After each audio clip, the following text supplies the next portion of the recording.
and scrounging the bottom of the barrel in search of funding for disaster aid. Now the feds may have to divert some money from one catastrophe over to another to help pay for Irene. Ron Paul on Fox News Sunday said FEMA has the worst reputation of any bureaucracy. Listen. We've been conditioned our people that FEMA will take care of us and everything will be okay. But you try to make these programs work the best you can, but you can't just keep saying, oh, they need money. Well, we're out of money. Yeah. Former director of FEMA, Michael Brown, joins us live. FEMA is facing cash flow problems as it works to help victims of Hurricane Irene. The agency says the funds are running low, and its solution? Diverting funds headed for Joplin, Missouri, where a massive twister destroyed a third of that city back in the month of May. Meanwhile, Ron Paul is saying that FEMA is a waste of money in the first place. Have you heard this?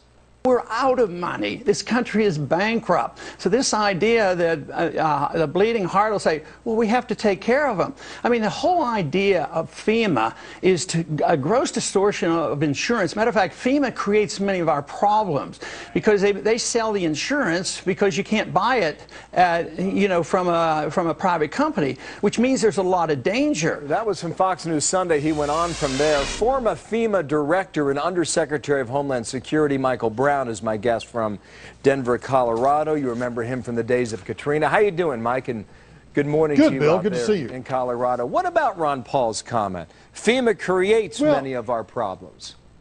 He's partially right in the sense that the country's broke. There's only a limited amount of cash available right now to spend on these projects. And what FEMA's done is something that FEMA's done traditionally throughout its budget crisis, and that is to say, with an accounting mechanism, we're not going to spend money on long-term projects that we might not actually have to write a check for a year or two, and instead we'll write checks for things that we have to pay today. But the problem is, and Dr. Paul, I think, really hits this correctly, FEMA has these problems every single year. And as long as we have the flood insurance program and we continue to more and more give out money through FEMA for some of these disaster programs, it will continue to face these problems. And that could be, and I think it's an excellent point, but now with the budget so strained and a deficit running $14+ trillion, a focus in Washington has changed. It's been put on its head 180 degrees. Now, Eric Cantor was going to have to. Yeah, Eric Cantor was with us yesterday, okay? What he's saying is that if you want to give my district money, fine, if we need it because of a disaster, but go ahead and cut spending elsewhere. I just want to play a clip from yesterday real quick with Martha. Sure. We will find the money if there is a need for additional monies. But where we are, Martha, is those monies are not unlimited. And what we've always said is we've offset that which has already been funded. All right. Now, is that an opinion that will fly in Washington, or is that just one guy making his own case? Look, that's an opinion that is going to hit the brick wall of reality. We don't have any money. Let's say that FEMA needs an additional $1 billion, just for round numbers. 42 cents of every dollar that they give FEMA will have to be borrowed, Bill, so we have to start making these choices. Let's put it this way. Let's say there's another tsunami in Japan, and Japan says to the United States State Department, we want you to send some urban search and rescue teams over. Who's going to pay for that? We don't have the money for right now to do it. We have to start making these hard decisions facing the fiscal reality that the country is broke. In the meantime, the folks in Joplin, Missouri are not happy about this, and you can understand why. And they shouldn't, be happy. The fatalities in that town, the way it was devastated, man. Right. What did you think of the public officials' reaction before Irene came on shore? Look, 2 points. I think the reaction prior to Irene hitting New York or Washington or any of the places in the upper Northeast corridor was exactly correct. They gave the proper warnings. They told people what to do.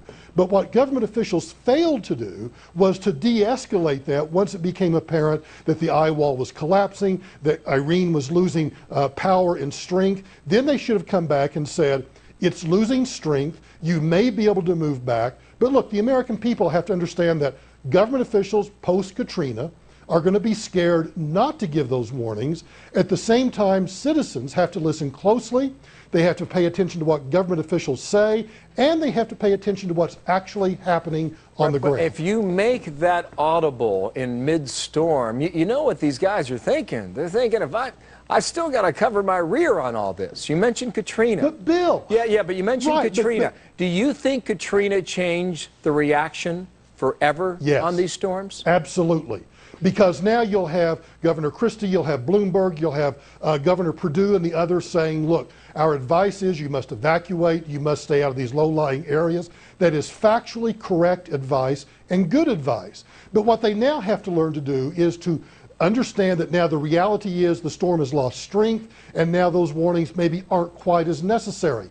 Let's have an honest conversation between government and the public about what's really occurring on the ground. All right, thanks. I think that goes for the media too. Yeah, I would agree with that also. Yeah, I mean, we're all in this together, you know. We share the responsibility. Yes, exactly. But it's the public officials who lead.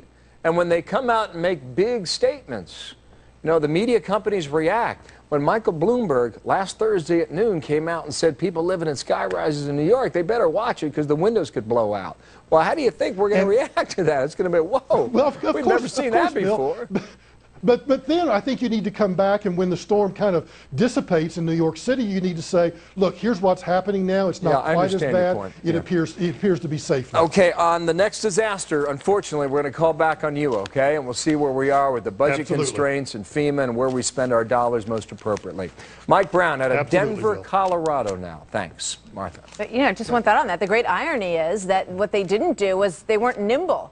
They didn't say, well, you know what, the skyscrapers are not going to blow out windows in Manhattan, but folks in Vermont need to start evacuating these areas where the waters are rising. I mean, people got hit like it was coming out of nowhere. And so, you know, the same onus is on them to be flexible in the situation and honest about where it's heading next.